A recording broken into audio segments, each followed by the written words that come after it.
حضرت قائد اعظم محمد علی جناح رحمۃ اللہ علیہ نے اپنے محسنوں کے ساتھ غداری نہ کہیں تو بے وفائی ضرور کی ہے۔ میں وہ باتیں دہرانا نہیں چاہتا کہ ہم نے فاطمہ جناح کے ساتھ کیا کچھ نہیں کیا۔ ان کی کتاب مائی بردر جس پہ پابندی لگ چکی ہے، ہم نے کیا کچھ نہیں کیا۔ محترمہ فاطمہ جناح کا انتخابی نشان غالباً لالٹین ہوا کرتا تھا، اور ایک ایکس گورنمنٹ کے سٹنگ منسٹر نے، ان کے والد صاحب نے محترمہ فاطمہ جناح کے اسی انتخابی نشان کو ایک کتیا کے گلے میں ڈال کے کراچی کی سڑکوں پہ گھسیٹا اور ان سے تشبیہ دی۔ وہ محترمہ جسے غدار ملت کا لیبل لگایا گیا، پھر ہم کہتے ہیں کہ دنیا ہمیں تھپڑ مارتی ہے۔ میں کہتا ہوں دنیا بہت غلط کرتی ہے، دنیا کو چاہیے کہ وہ ہمیں لاتے مارے۔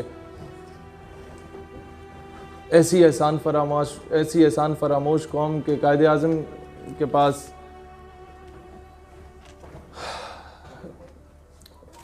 ایک موصوف آتے تھے، بعد میں وزیر اعظم بھی رہے، اور جب ڈاکٹر سے پوچھا جاتا تھا کہ قائد اعظم کی صحت کیسی ہے تو وہ جھڑک دیتے، تو محترمہ فاطمہ جناح پوچھتی کہ بھئی he is the upcoming prime minister of Pakistan, اور تم اسے جھڑک رہے ہو، کیا وجہ ہے؟ کہتے ہیں یہ مجھ سے قائد اعظم کے حال احوال کے بارے میں نہیں پوچھ رہے، یہ اصل میں یہ پوچھ رہے ہیں کہ کتنے دن رہ گئے نے۔ اینڈ دین قائد اعظم رحمۃ اللہ علیہ کو جب خبر ملی کہ دولتالے اور یہ سارے آپس میں لڑ رہے ہیں کہ آپ کے بعد وزارت عظمیٰ کے منصب پہ میں فائز ہوں گا یا گورنر کے منصب پہ میں فائز ہوں گا، تو قائد اعظم نے آہ بھری اور کہا کہ ہاں میری جیب میں کچھ کھوٹے سکے ضرور موجود ہیں۔ وہ شخص جس نے اپنی ٹیوبرکلوسس کی بیماری کو، ٹی بی کے مرض کو چھپا کے رکھا کہ اگر وہ ڈسکلوز ہو جاتا ہے تو انگریز کبھی پاکستان نہیں بننے دیتا، وہ کیس کو، یہ وکیل میرے بھائی بیٹھے ہیں بلاول بھائی، وہ کیس کو ایکسٹینڈ کر لیتے اور پاکستان کبھی نہ بنتا۔ وہ شخص، میں سمجھتا ہوں اسے شہید لکھنا چاہیے اس کے نام کے ساتھ، کہ 5 گھنٹے تو اس کی ایمبولینس خوار ہوتی رہی اور ساتھ سے گزرنے والے بڑے بڑے ڈالوں کو پتہ ہی نہیں تھا کہ اس میں قائد ملت اسلامیہ موجود ہے۔ ایسے احسان فراموش ہو گئے ہم لوگ، ایسے بزدل اور بغیرت ہو چکے ہیں ہم لوگ کہ آج ہم نے بچے کو جب کتاب تھمائی تو سب سے پہلے اسے ABC پڑھائی، پھر الف بے پہ پڑھائی، نہیں بتایا کہ اسی کتاب کے پہلے صفحے پہ جس بابے کی تصویر ہے وہ بابا کون ہے۔ یہی وجہ ہے کہ بچہ پہلی بار قلم اٹھاتا ہے تو اسی کی داڑھی مونچھ بنانے لگ جاتا ہے۔ مطلب یہ وہ ہستی ہے جسے بیداری میں بھی رسول اللہ علیہ الصلوۃ والسلام کی زیارت نصیب ہوئی، اور رسول اللہ ordered him go back to the subcontinent, اور آپ کی ضرورت ہے to create a separate homeland for the Muslims in the subcontinent. آج یہ ڈیبیٹ شروع ہو گئی کہ جناب وہ تو سیکولر تھے، وہ تو لبرل تھے، وہ تو بڑے ماڈریٹ تھے۔ موجودہ وزیر سائنس اور ٹیکنالوجی آگے کہتے ہیں وہ تو ڈرنک کیا کرتے تھے، وہ تو بڑے ماڈریٹ، بڑے ماڈرن۔ اس کے نوجوانوں سے خطاب کر رہے تھے اباؤٹ پاکستان، تو Hindu student came there and he asked him a question کہ قائد صاحب یہ بتائیے کہ ہم تو بہت خوش ہیں اپنے مسلمانوں کے ساتھ، میں ہندو ہوں، یہ پڑوسی میرا مسلمان ہے، ہم تو آپس میں اچھی طرح جی رہے ہیں، آپ کو کیا تکلیف ہے؟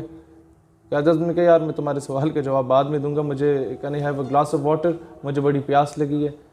تو پانی آ گیا، قائد اعظم نے آدھا گلاس پانی پیا، پھر کہا اس ہندو بچے سے بچہ یہ لو ذرا پی لو، تو ہی ڈینائڈ، انکار کر دیا کہ میں پیوں گا، تم مسلمان ہو، یہ ناپاک ہو چکا ہے گلاس۔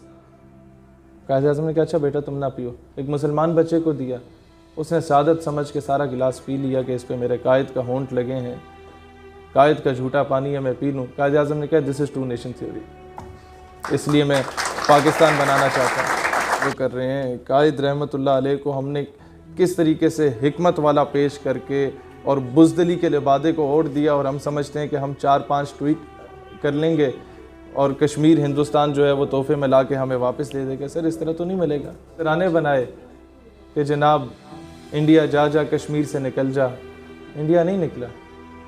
میں تجویز کروں گا آپ ایک اور ترانہ بنائیں، انڈیا دفع ہو جا کشمیر سے نکل جا، شاید تب نکل جائیں۔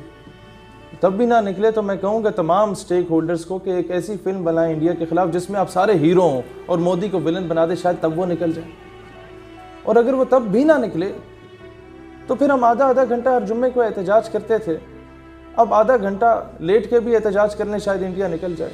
تب بھی نہ نکلے تو مرغا بن جائیں پوری امت کے سامنے آدھا گھنٹہ ہر جمعے کو کہ نہیں اب یہ قوم کی جو مائیں ہیں وہ محمد بن قاسم نہیں جنم دیتی. کشمیریوں کی بہنوں سے معذرت کر لو کہ نہیں یار اب یہاں سے کسی صلاح الدین ایوبی یا غزنوی نے نہیں آنا. تو نے پوچھی ہے امامت کی حقیقت مجھ سے. یہاں امام سے مراد یہ آپ کے جتنے بھی سٹیک ہولڈرز آج پاکستان میں فن خان تھانے دار موجود ہیں نا، جو جن کی تصویریں ہم لگاتے ہیں اپنے دفتروں میں. تو نے پوچھی ہے امامت کی حقیقت مجھ سے، حق تجھے میری طرح صاحب اسرار کرے، ہے وہی تیرے زمانے کا امام برحق جو تجھے حاضر و موجود سے بیزار کرے. اور پھر کہتے ہیں فتنہ ملت بیضا ہے امامت اس کی جو مسلمان کو سلاطین کا پرستار کرے. یعنی کہ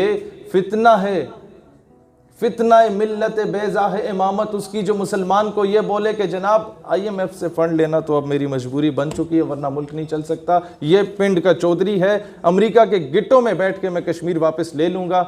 نصاب میں آپ کو میڈیا پہ بھی آ کے لوگ کہیں گے اسلام تو امن سے پھیلا تلوار سے نہیں پھیلا. جی بالکل، صلاح الدین ایوبی سے بھی پوچھا گیا تو کہتے ہیں میں نہیں جانتا اسلام امن سے پھیلا یا تلوار سے پھیلا، ہاں یہ ضرور جانتا ہوں قیامت تک اسلام کا دفاع ہوگا تو تلوار سے ہوگا. غیرت ہے بڑی چیز جہاں تک و دو میں، پہناتی ہے درویش کو تاج سر دارا. آج پتہ نہیں وہ غیرت کیوں ناپید ہو چکی ہے. میں یہ بات آپ کو ناگوار شاید گزرے، لیکن میرا مذہب وہ مذہب نہیں ہے کہ ایک منہ پہ گال پہ ایک تھپڑ مارو تو آپ دوسرا آگے کر دو، بھائی جان ادھر بھی مار دو. نہیں، یہ تو ایسے ہی ہے کہ کوئی کشمیر کی بہن کی عزت کو لوٹ کے لے جائے، آپ بولو بھائی جان عافیہ صدیقی بھی حاضر ہے، یہ بھی لے جائیے نا.